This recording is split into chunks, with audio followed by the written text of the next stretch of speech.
Elle semble parfaite, charmante, intelligente, profondément empathique. Elle écoute vos problèmes avec une préoccupation sincère, offre des conseils réfléchis et vous fait vous sentir compris comme jamais auparavant. Vos amis et votre famille l'adorent. Elle est tout ce que vous pensiez vouloir chez une partenaire. 6 mois plus tard, vous êtes assis dans votre voiture, devant votre propre appartement, effrayé à l'idée d'entrer. Vous avez commencé à douter de votre propre mémoire, de votre propre jugement, de votre propre santé mentale. Vous vous sentez constamment coupable de choses que vous ne vous souvenez pas avoir mal faites. Vous êtes épuisé de marcher sur un champ de mines émotionnelles qui semble apparaître sans avertissement. Vous êtes devenu un étranger pour vous-même et vous n'arrivez pas à comprendre comment c'est arrivé. Vous avez rencontré ce que les psychologues appellent l'ombre, l'obscurité inconsciente que certaines personnes portent comme un virus invisible, infectant tout leur entourage de leur toxicité psychologique non résolue. Ces femmes ne sont pas manifestement dangereuses. Elles n'annoncent pas leur dysfonctionnement avec des enseignes au néon. Elles opèrent sous le radar de la conscience, utilisant des armes que vous ne pouvez pas voir pour mener des batailles dont vous ignoriez l'existence. Aujourd'hui, je vais exposer les 6 types de femmes psychologiquement dangereuses qui détruisent les hommes non pas par une cruauté évidente, mais par une manipulation psychologique subtile qui retourne votre propre esprit contre vous. Car les prédateurs les plus dangereux sont ceux que vous invitez dans votre vie en pensant qu'ils vous sauvent. Les femmes les plus destructrices dans votre vie ne seront pas celles qui crient, frappent ou vous maltraitent de manière évidente. Ce seront celles qui semblent attentionnées, sensibles et profondément émotives, tout en transférant systématiquement leurs problèmes psychologiques dans votre esprit. Elles vous feront sentir que vous les aidez à guérir, alors qu'en réalité, elles vous rendent malade. Ce transfert s'opère par des mécanismes que vous ne pouvez pas voir. Vous commencez à prendre la responsabilité d'émotions que vous n'avez pas créées, à résoudre des problèmes que vous n'avez pas causés et à gérer des réactions qui appartiennent au traumatisme non résolu de quelqu'un d'autre. Sans vous en rendre compte, vous devenez un réceptacle pour ces déchets mentaux. Le processus se déguise en intimité. Elle partage ses peurs les plus profondes, ses blessures d'enfance, ses luttes émotionnelles avec une vulnérabilité si apparente que vous vous sentez honoré d'être le confident de telles informations privées. Ce que vous ne réalisez pas, c'est qu'elle ne partage pas pour créer un lien. Elle télécharge pour se soulager. Chaque téléchargement déplace une partie de son fardeau émotionnel sur vos épaules. Vous commencez à porter son anxiété, à absorber sa dépression, à gérer ses déclencheurs et à organiser votre vie autour de son instabilité. Progressivement, son chaos intérieur devient votre réalité extérieure. L'aspect le plus dangereux est la façon dont cela vous rend complice de votre propre colonisation. Vous croyez la soutenir tout en lui permettant d'éviter la responsabilité de sa propre guérison. Vous devenez dépendant du sentiment d'être nécessaire, tandis qu'elle devient dépendante du fait d'être sauvée. Les femmes psychologiquement dangereuses opèrent par une projection constante. Le mécanisme inconscient par lequel elles projettent leurs propres qualités inavouées sur vous, puis réagissent à vous comme si vous possédiez ces qualités. Cela crée une matrice psychologique où vous n'êtes jamais en relation avec votre vrai vous. Vous êtes toujours en relation avec sa perception déformée de qui vous êtes. Quand elle vous accuse d'être égoïste, elle projette son propre égoïsme qu'elle ne peut reconnaître. Quand elle prétend que vous êtes émotionnellement indisponible, elle transfère ses propres barrières émotionnelles sur vous. Quand elle insiste sur le fait que vous essayez de la contrôler, elle détourne l'attention de ses propres comportements de contrôle. La matrice de projection est particulièrement destructrice car elle rend toute communication authentique impossible. Vous ne discutez jamais des problèmes réels. Vous vous défendez toujours contre des accusations qui ne correspondent pas à votre réalité.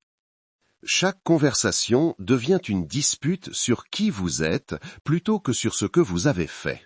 Cette défense constante contre de fausses accusations érode progressivement votre perception de vous-même. Vous commencez à remettre en question vos propres perceptions, à douter de votre propre caractère et à accepter la responsabilité de problèmes qui proviennent de sa psyché plutôt que de votre comportement. La matrice devient auto-renforçante, car vos tentatives de vous défendre sont interprétées comme la preuve de la qualité même qu'elle projette sur vous. Votre frustration d'être incompris devient la preuve de vos problèmes de colère. Votre épuisement face à une défense constante devient la preuve de votre retrait émotionnel. La forme la plus sophistiquée de manipulation psychologique consiste à se présenter en victime tout en agissant en prédatrice. Ces femmes maîtrisent l'art de gagner la sympathie et le soutien tout en utilisant cette sympathie pour contrôler et manipuler les gens autour d'elles. La posture de victime est soigneusement construite pour déclencher vos instincts protecteurs. Elles partagent des histoires de traumatismes passés, de luttes actuelles et de victimisation continue qui vous donnent envie de la secourir, de la protéger et de la défendre. Votre impulsion masculine naturelle à offrir la sécurité devient l'hameçon qui vous maintient piégé dans sa toile psychologique. Mais la posture de victime est tactique plutôt qu'authentique. Bien qu'elle ait pu subir un réel traumatisme, elle a instrumentalisé ce traumatisme pour éviter la responsabilité de son comportement actuel. Chaque critique devient une persécution, chaque limite devient un abandon. Chaque demande de prise de responsabilité devient une victimisation supplémentaire. La bascule se produit progressivement à mesure que vous vous investissez davantage dans son bien-être. La femme qui semblait si fragile et ayant besoin de protection se révèle être remarquablement douée pour la guerre psychologique. La victime devient le procureur.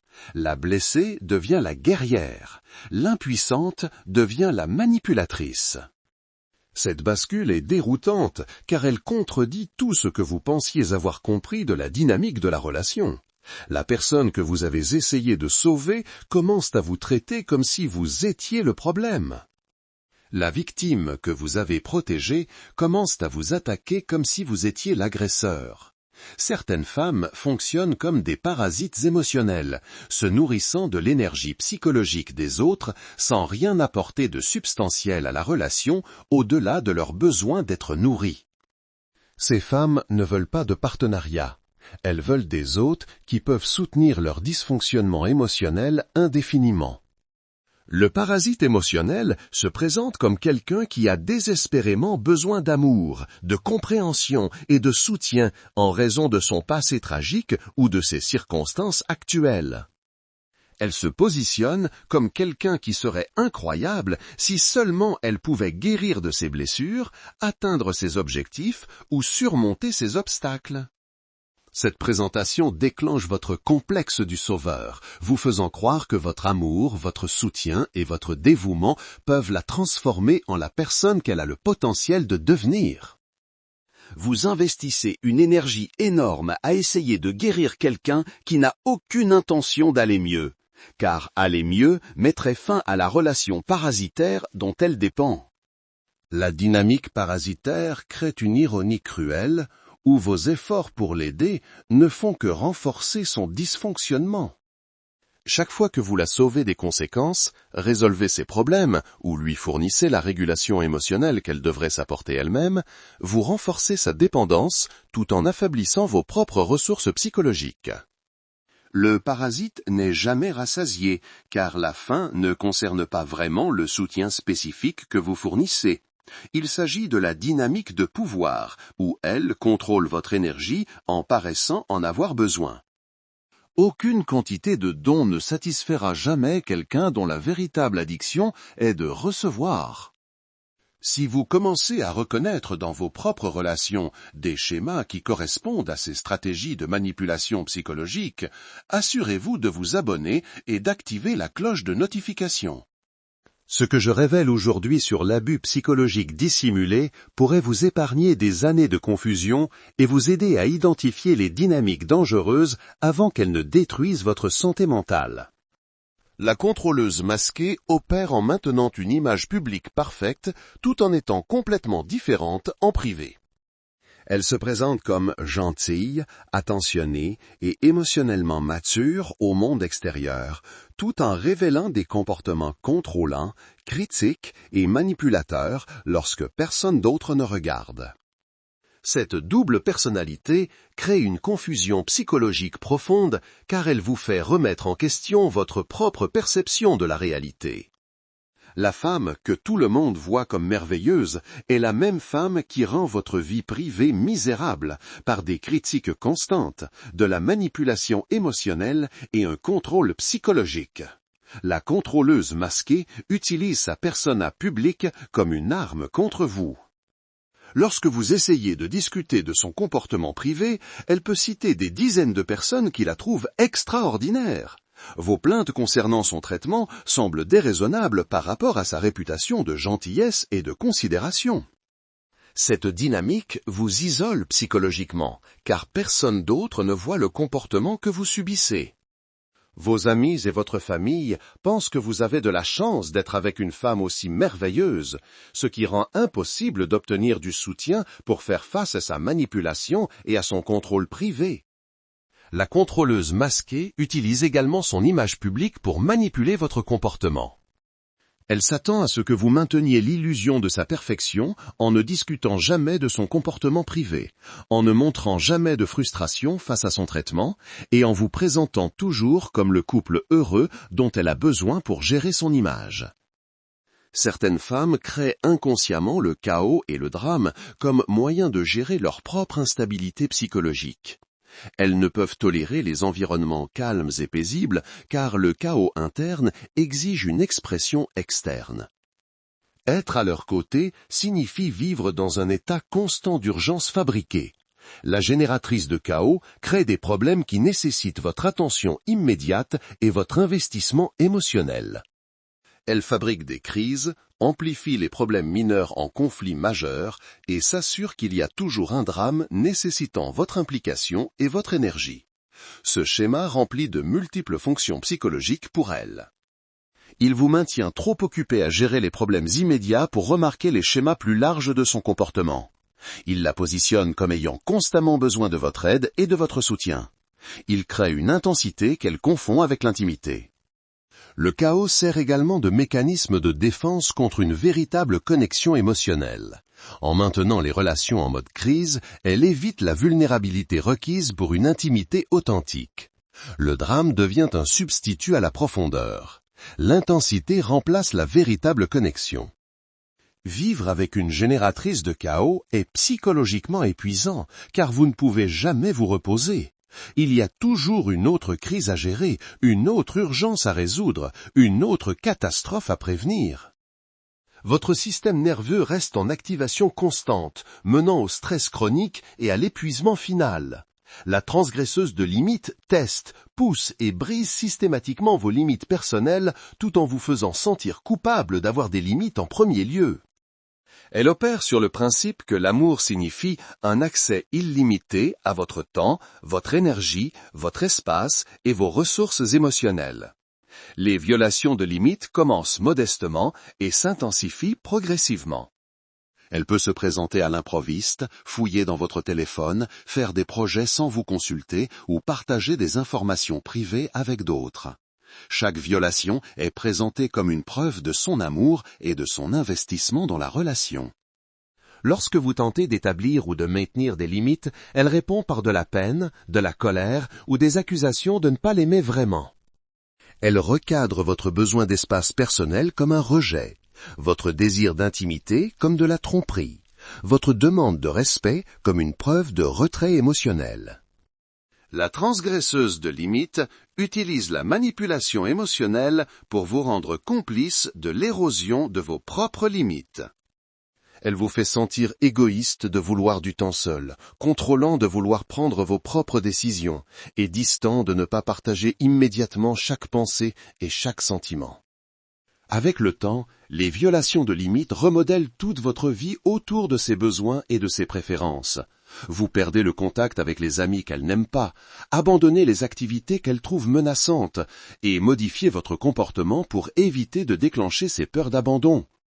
Celles qui pratiquent le détournement cognitif, gaslighting, sapent systématiquement votre perception de la réalité en niant des événements qui se sont produits, en réécrivant l'histoire pour favoriser son récit et en vous faisant douter de votre propre mémoire et de votre jugement.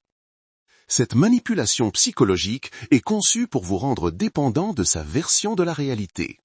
Le gaslighting fonctionne par un déni constant de votre expérience. Quand vous vous souvenez qu'elle a dit quelque chose de blessant, elle insiste sur le fait qu'elle ne l'a jamais dit. Quand vous vous rappelez qu'elle a fait quelque chose de préjudiciable, elle prétend que cela s'est passé différemment. Quand vous soulignez des schémas dans son comportement, elle agit comme si vous imaginiez des choses. Elle utilise également une mémoire sélective pour soutenir ses récits. Elle se souvient de chaque erreur que vous avez jamais commise, tout en oubliant ses propres actions nuisibles. Elle se rappelle vos pires moments avec une précision parfaite, tout en ayant une amnésie commode concernant son comportement problématique. Cette distorsion systématique de la réalité érode progressivement votre confiance en vos propres perceptions. Vous commencez à douter de votre mémoire, à remettre en question votre jugement et à accepter sa version des événements, même lorsqu'elle contredit votre expérience directe. Elle se présente souvent comme la personne raisonnable qui essaie de vous aider à comprendre correctement la réalité. Elle positionne sa distorsion de la réalité comme un souci pour votre bien-être, vous faisant sentir reconnaissant de sa patience face à vos perceptions apparemment défaillantes. La terroriste émotionnelle utilise votre investissement émotionnel dans la relation comme levier pour contrôler votre comportement par des menaces de destruction émotionnelle. Elle prend la relation en otage pour s'assurer que vous vous conformez à ses exigences et préférences. Le terrorisme émotionnel opère en créant la peur des conséquences émotionnelles. Elle menace de partir si vous ne répondez pas à ses exigences, menace de se faire du mal si vous fixez des limites, menace de détruire votre réputation si vous contestez son comportement. Ces menaces n'ont pas besoin d'être explicites pour être efficaces. Elle peut simplement retirer son affection, créer des scènes dramatiques ou fabriquer des crises chaque fois que vous agissez de manière indépendante. Le message devient clair, obéis ou affronte la guerre émotionnelle. La terroriste émotionnelle utilise également votre sollicitude pour son bien-être contre vous. Elle vous rend responsable de son état émotionnel, de sa santé mentale et de son bonheur en général. Toute action qui lui déplaît devient une attaque contre sa stabilité psychologique. Cette prise d'otage émotionnelle crée une relation où vous gérez constamment ses émotions plutôt que d'exprimer vos propres besoins. Vous devenez responsable du maintien de sa stabilité sans recevoir aucune stabilité en retour.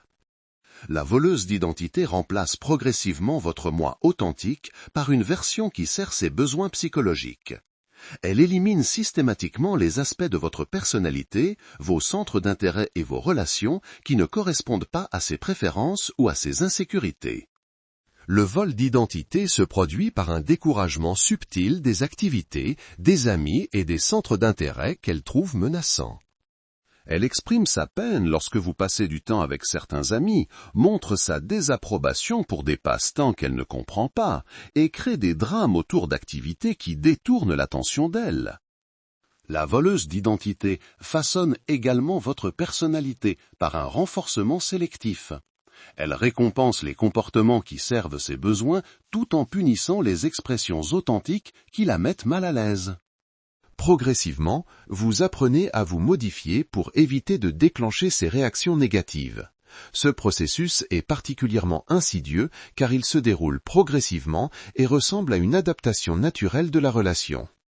Vous ne remarquez pas que vous vous perdez car les changements se produisent de manière incrémentale au fil du temps.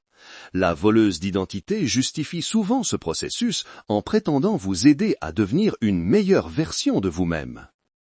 Elle présente ses exigences de changement comme une amélioration motivée par l'amour plutôt que comme une manipulation de contrôle conçue pour servir ses besoins psychologiques.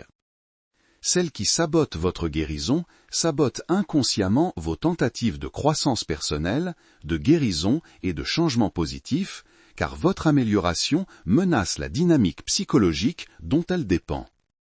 Elle a besoin que vous restiez psychologiquement endommagé pour maintenir son sentiment de supériorité et de contrôle.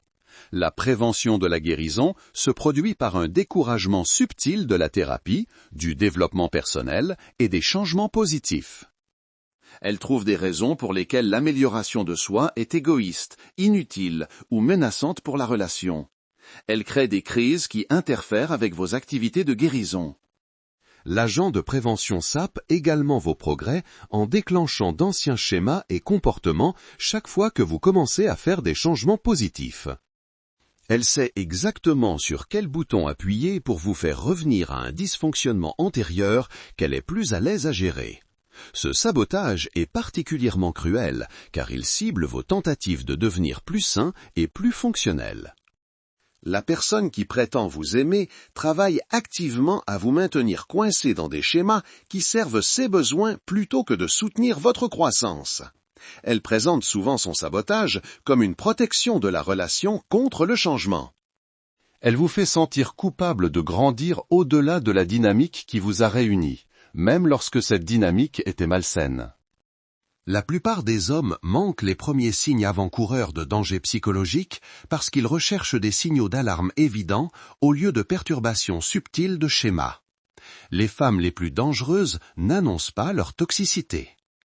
Elles normalisent lentement un comportement anormal jusqu'à ce que votre réalité soit complètement déformée. Le premier signe avant-coureur est la vitesse d'accélération de l'intimité.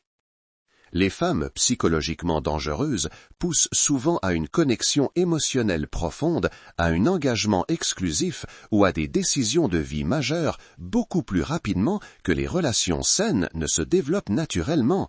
Ce n'est pas de la passion. C'est une urgence psychologique motivée par leur besoin de sécuriser un hôte avant que vous puissiez évaluer pleinement leur caractère. Un autre signe avant-coureur critique est le schéma d'isolement. Elle crée progressivement une distance entre vous et vos systèmes de soutien, par une critique subtile de vos amis, de votre famille et de vos activités. Elle n'interdit pas directement ces connexions. Elle les rend émotionnellement coûteuses par des sentiments blessés, des crises fabriquées ou des réponses passives agressives chaque fois que vous investissez du temps ailleurs.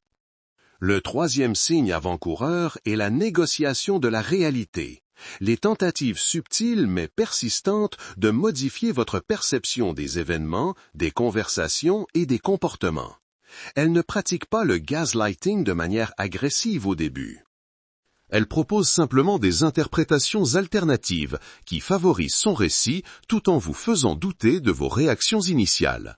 Surveillez les changements de température émotionnelle qui ne correspondent pas aux déclencheurs situationnels.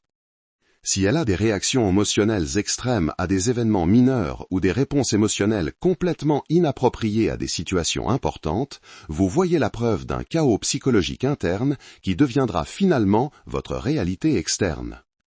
Comprendre comment la toxicité psychologique se propage des femmes dangereuses à leurs partenaires nécessite de reconnaître que les états émotionnels sont contagieux par l'activation des neurones miroirs et le mimétisme comportemental inconscient. Vous commencez littéralement à adopter ces schémas émotionnels sans en avoir conscience. L'infection commence par une syntonisation émotionnelle qui ressemble à une connexion profonde. Vous commencez à vous synchroniser avec ces rythmes émotionnels, à correspondre à ces niveaux d'énergie et à répondre à ces états psychologiques comme s'ils étaient les vôtres. Cette syntonisation crée l'illusion de l'intimité, tout en établissant en réalité une domination psychologique. Au fur et à mesure que l'infection progresse, vous commencez à intérioriser son vocabulaire émotionnel, ses façons d'interpréter les événements, d'attribuer un sens au comportement et de catégoriser les expériences deviennent vos cadres par défaut. Vous commencez à voir le monde à travers ces filtres psychologiques, plutôt que de maintenir votre propre perspective. La dernière étape implique une intégration psychologique complète où ces schémas émotionnels deviennent indiscernables des vôtres. Vous ne pouvez pas dire où son influence psychologique se termine et où vos réponses authentiques commencent. Vous avez été colonisé psychologiquement tout en croyant que vous vous connectiez émotionnellement. Ce processus d'infection est particulièrement dangereux car il ressemble à une croissance personnelle et à une intimité approfondie. Vous interprétez les changements psychologiques comme le fait de devenir plus sensible, plus conscient émotionnellement et plus profondément connecté, alors qu'en réalité, vous devenez plus dépendant psychologiquement et moins authentiquement vous-même. Les femmes psychologiquement dangereuses excellent dans la création de liens traumatiques. Des attachements psychologiques qui se forment à travers des cycles de stress intense suivis de soulagement, créant des schémas émotionnels addictifs qu'il devient difficile de briser même lorsque la relation est clairement nuisible. Le lien traumatique commence par la création de hauts et de bas artificiels dans la dynamique de la relation. Elle génère des crises qui créent un stress intense, puis fournit un soulagement de ce stress, vous rendant reconnaissant du retour à la normale, plutôt que de vous demander pourquoi le stress existait en premier lieu. Le lien s'intensifie par un renforcement intermittent, où les expériences positives deviennent des récompenses imprévisibles pour lesquelles vous travaillez de plus en plus dur. L'incertitude quant au moment où vous recevrez de l'affection, de l'approbation ou une connexion émotionnelle crée une dépendance psychologique similaire à la dépendance au jeu. Les liens traumatiques se développent également à travers des expériences intenses partagées, qui ressemblent à une connexion spéciale, mais qui sont en fait des drames fabriqués, conçus pour créer une dépendance psychologique. Vous commencez à croire que l'intensité de vos réponses émotionnelles prouve la profondeur de votre connexion plutôt que de la reconnaître comme une preuve de manipulation psychologique. Le piège se referme lorsque vous commencez à assimiler le lien traumatique au véritable amour. L'intensité de votre attachement émotionnel, la difficulté d'imaginer la vie sans elle et la peur de perdre la connexion sont toutes perçues comme des preuves d'un amour profond plutôt comme des symptômes de dépendance psychologique. Rompre les liens traumatiques nécessite de reconnaître que l'intensité n'est pas l'intimité, que la dépendance émotionnelle n'est pas l'amour, et que la peur de la perte n'est pas une preuve de valeur. Le véritable amour crée la sécurité et la croissance, pas l'anxiété et la dépendance. Les femmes dangereuses utilisent souvent la preuve sociale comme une arme pour valider leur comportement et invalider vos préoccupations. Elles s'entourent de personnes qui soutiennent leurs récits tout en vous isolant de quiconque pourrait offrir des perspectives alternatives sur la dynamique de la relation. L'instrumentalisation de la preuve sociale commence par des groupes d'amis soigneusement sélectionnés qui partagent sa vision du monde et soutiennent ses récits de victimes. Ces alliés fournissent une validation constante de sa perspective tout en traitant vos préoccupations comme des preuves de vos lacunes plutôt que comme des problèmes relationnels légitimes. Elle utilise également les réseaux sociaux de manière stratégique pour créer des récits publics sur votre relation qui ne correspondent pas à votre expérience privée. Les photos de couple parfaits, les publications aimantes sur votre partenariat et les démonstrations publiques d'affection créent une pression sociale pour maintenir l'illusion plutôt que d'aborder la réalité. L'arme devient particulièrement puissante lorsqu'elle recrute vos propres amis et votre famille à sa perspective par une gestion d'impression soignée et un partage stratégique d'informations.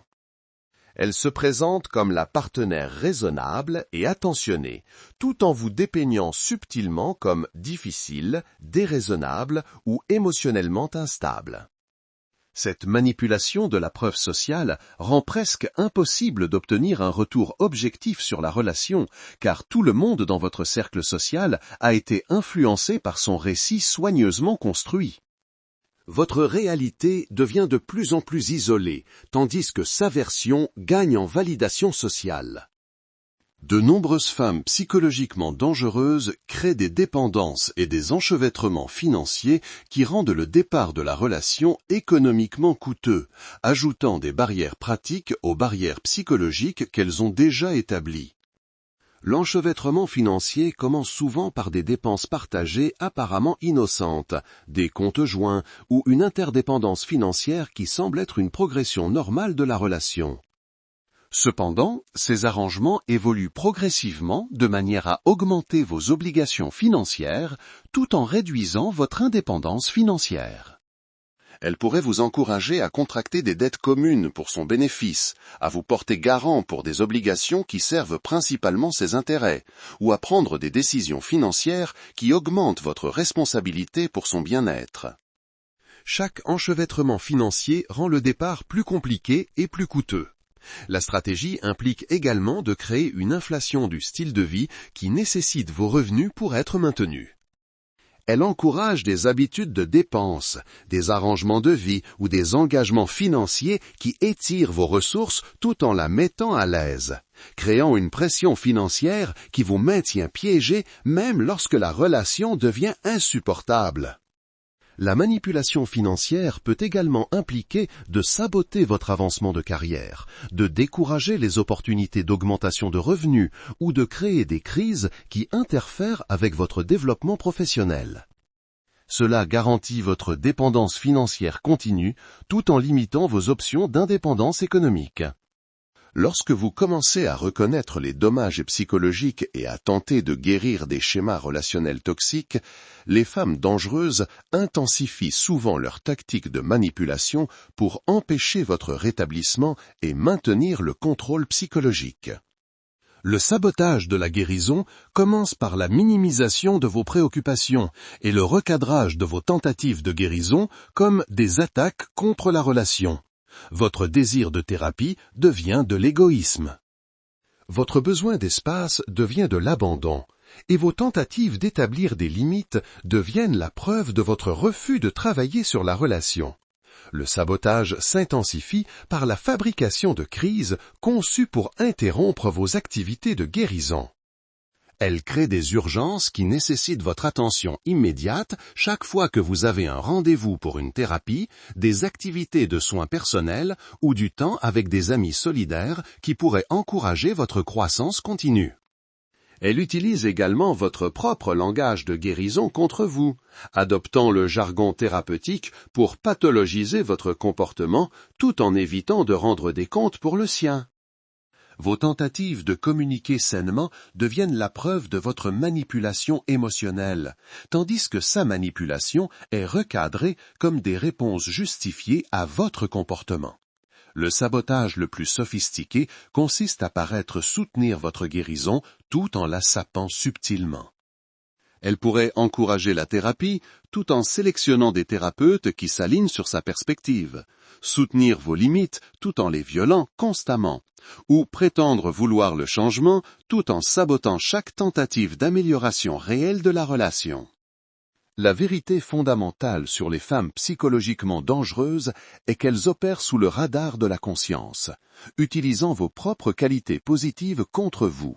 Votre désir d'aider devient le mécanisme de votre propre destruction psychologique. Votre capacité à aimer devient la faiblesse qu'elles exploitent. Ces femmes ne sont pas nécessairement mauvaises ou délibérément malveillantes. Elles sont psychologiquement inconscientes, opérant à partir de blessures non guéries et d'ombres non intégrées qui cherchent des cibles externes pour des problèmes internes. Elles ne comprennent sincèrement pas les dommages qu'elles causent car elles manquent de la conscience de soi pour reconnaître leur propre schéma psychologique. Le danger réside dans leur inconscience combinée à votre conscience. Votre conscience et votre empathie vous rendent vulnérables à leurs projections et manipulations.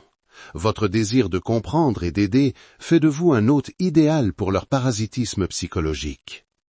La protection nécessite de développer la capacité de reconnaître rapidement ces schémas et de réagir de manière appropriée. Cela signifie faire confiance à vos réponses émotionnelles lorsque les relations semblent épuisantes, chaotiques ou déroutantes. Cela signifie maintenir des limites, même lorsque l'établissement de limites est présenté comme un manque d'amour. Plus important encore, la protection nécessite de comprendre que vous ne pouvez pas guérir quelqu'un qui ne veut pas être guéri. Vous ne pouvez pas amener quelqu'un à la santé psychologique par l'amour. Vous ne pouvez pas vous sacrifier pour sauver quelqu'un qui est déterminé à rester inconscient.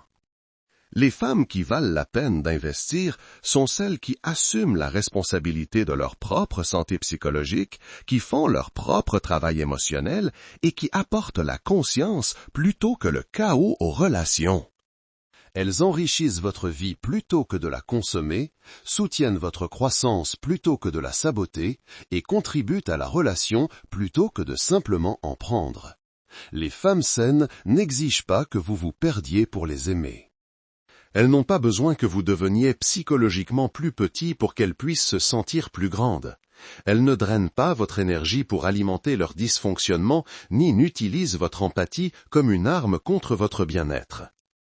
Le chemin vers la protection implique de développer le discernement entre la vulnérabilité authentique et la victimisation manipulatrice, entre les besoins émotionnels authentiques et les demandes émotionnelles parasitaires, entre l'intimité réelle et l'invasion psychologique.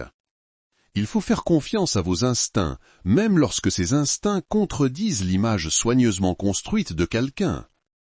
Si cette analyse de la manipulation psychologique dissimulée vous a aidé à reconnaître des schémas dangereux dans vos propres relations, abonnez-vous à cette chaîne pour plus d'informations sur la protection de votre santé mentale contre les personnes qui se présentent comme d'aide alors qu'elles sont en réalité des destructeurs.